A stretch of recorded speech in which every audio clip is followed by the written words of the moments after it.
Welcome to Hardly, where each book is distilled into a chronological story, offering you a special journey in just minutes. Today, we study together John Meacham's The Call to Serve, the life of an American president, President George Herbert Walker Bush, in which we probe into how a life of privilege, duty, and loss shaped a man dedicated to serving others, yet haunted by the weight of responsibility. John Meacham is a Pulitzer Prize-winning biographer. Don't go away. Hardly the editor will be right back with the story. George H.W. Bush's story begins in an idyllic world, shaped by a blend of privilege and discipline. Born into a family of old Yankee roots, with ancestors on the Mayflower and a long lineage of public service, George's upbringing was framed by relentless competition and clear expectations. His father, Prescott Bush, a successful banker, and his mother, Dorothy, were figures who instilled in him both ambition and humility.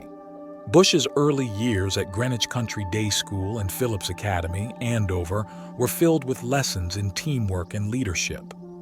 "She taught games to us endlessly," Bush recalled about his mother. "We learned from her everything we knew: solitaire, bridge, anagrams, Scrabble, charades, golf, swimming, baseball, tennis, you name it." In 1942, at the age of 18, Bush enlisted in the U.S. Navy on the day of his high school graduation, an eager young man ready to serve his country during World War II. He became one of the youngest naval aviators, piloting an Avenger torpedo bomber in the Pacific Theater. His youthful optimism was met with the stark reality of war on September 2, 1944, when his plane was hit during a bombing mission over Chichijima. Bush parachuted into the sea, narrowly escaping death, while his two crewmates tragically perished. That day would haunt him for years. Reflecting later, he said, "I try to think about it as little as possible, yet I cannot get the thought of those two boys out of my mind." This sense of responsibility shaped his character, driving him to continuously seek redemption through service. After the war, George married Barbara Pierce in 1945, and they embarked on their next chapter together. The post-war years saw Bush navigating a new frontier, Texas. He left the familiar comfort of the East Coast and entered the unpredictable oil industry in 1948. This was a significant departure from his family's legacy in politics and finance, and it signaled Bush's desire to carve out his own path. Settling in the small towns of West Texas, George worked tirelessly to establish himself in the industry. These years were challenging but rewarding, as he learned the value of perseverance and humility in the face of uncertainty. By 1962, Bush had already achieved success in the oil business and begun laying the foundations for a future in public service. But it was here, in the heat and dust of Texas, where his desire to make a lasting impact on the country solidified. His wartime experiences, coupled with his upbringing, made him acutely aware of the weight of leadership and responsibility. This was not just a personal journey. It was a transition from war hero to businessman and ultimately a man with a growing sense of duty. As Bush's business ventures flourished, so did his curiosity about the broader world of politics. This part of his life prepared him for the next great leap, stepping into the political arena. The stage was set, and Bush was ready to leave behind the oil fields for the corridors of power, knowing full well the sacrifices and challenges that lay ahead. By 1962, George H.W. Bush was ready for a new challenge. His success in the Texas oil business had given him the confidence and financial stability to pursue what had long been an ambition: public service. He entered politics that year, running for a U.S. Senate seat in Texas. Although he lost that first campaign, it was clear that Bush had the determination to continue. His persistence paid off in 1966 when he was elected to the U.S. House of Representatives. This marked the beginning of his political ascent, and over the next decade, Bush would hold a variety of positions, each one preparing him for greater responsibilities. From serving as U.S. ambassador to the United Nations in 1971, to his role as the chairman of the Republican National Committee during the turbulent Watergate scandal, Bush proved himself adaptable and unflinching under pressure. As he himself once remarked, "Politics isn't a pure undertaking. Not if you're going to win, it's not." One of the defining moments in this era came in 1976, when President Gerald Ford appointed Bush as director of the CIA.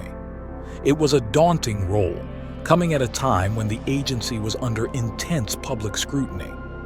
Bush's steady leadership helped restore morale and public confidence in the agency, showcasing his ability to handle complex and sensitive matters with discretion and professionalism. This period also further solidified his reputation as a reliable and loyal servant of the nation. Then, in 1980, Bush made his first bid for the presidency, running against Ronald Reagan in the Republican primaries. Although he lost the nomination, his performance earned him the respect of Reagan, who chose Bush as his vice presidential running mate.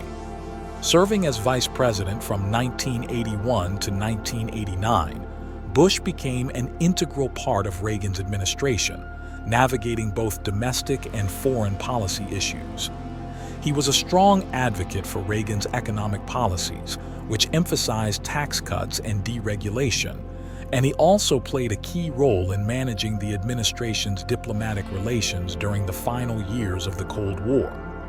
Perhaps the most challenging moment of Bush's vice presidency came when he had to step in during Reagan's recovery from an assassination attempt in 1981.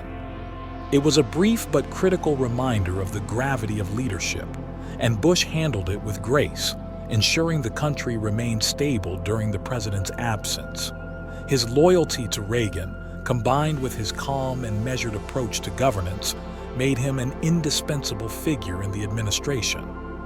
"There is but one just use of power, and it is to serve people," Bush once reflected, summarizing his guiding principle throughout these years. As the 1980s drew to a close, Bush was preparing for his next great challenge, running for president himself. His years as vice president had sharpened his political skills, but they also raised questions about whether he could step out from Reagan's shadow.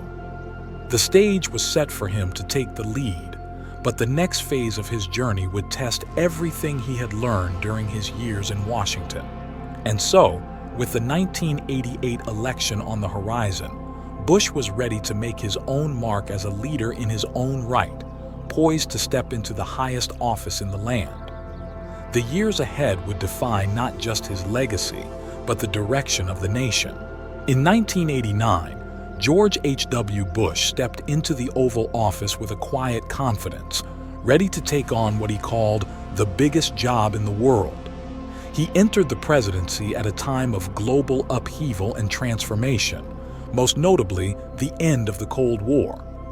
Bush's steady hand was crucial in managing the fall of the Berlin Wall in 1989, and he worked tirelessly to navigate the peaceful reunification of Germany in 1990.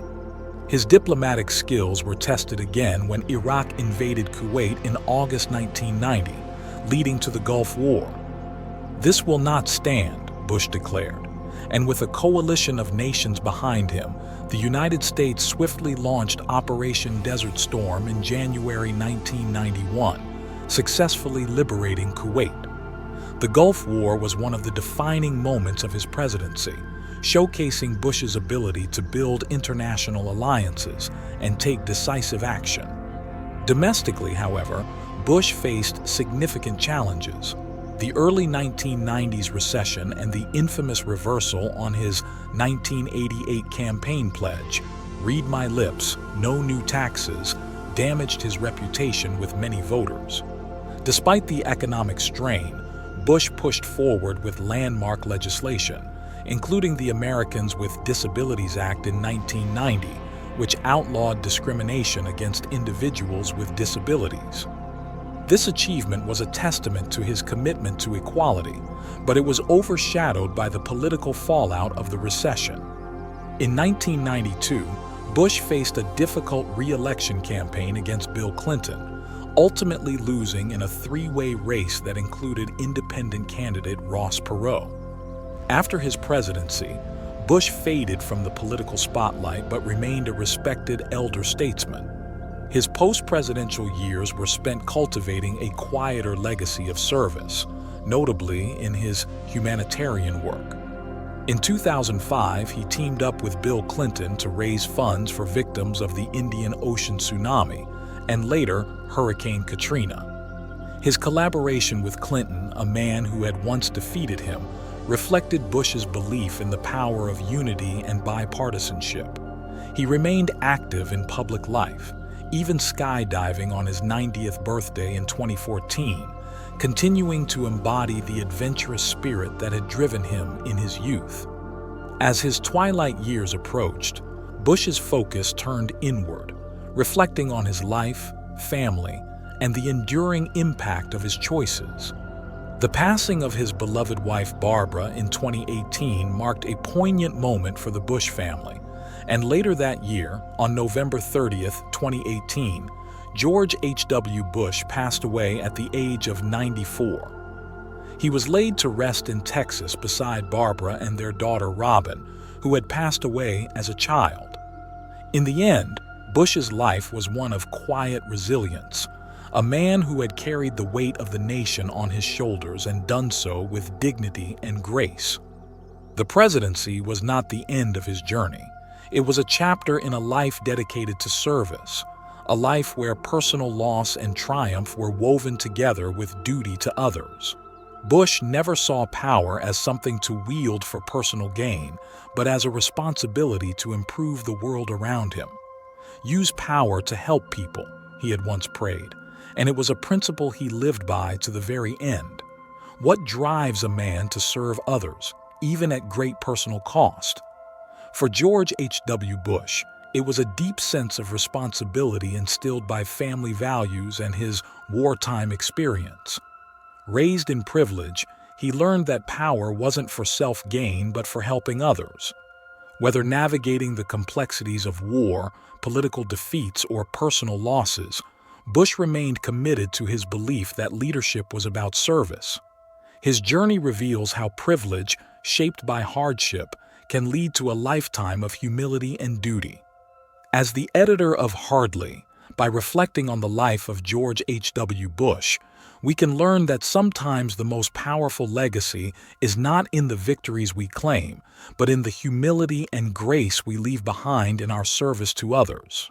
As we circle back to our key argument, how George H.W. Bush's life of privilege, duty, and loss shaped him into a man devoted to serving others, we're reminded of the profound weight of responsibility that guided his every step.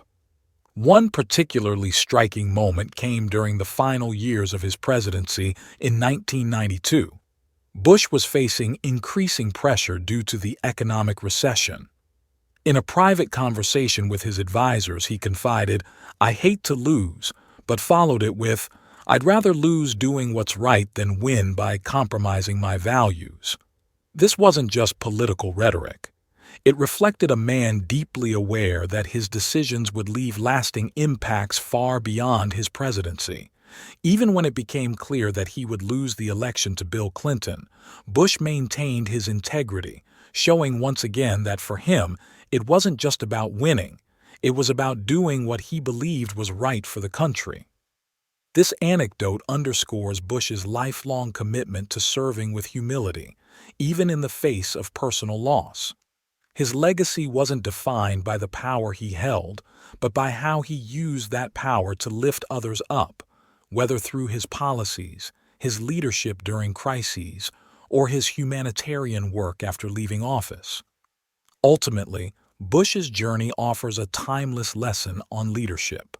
That true strength lies in service and selflessness, a lesson we can all carry forward in our own lives, no matter what challenges we face.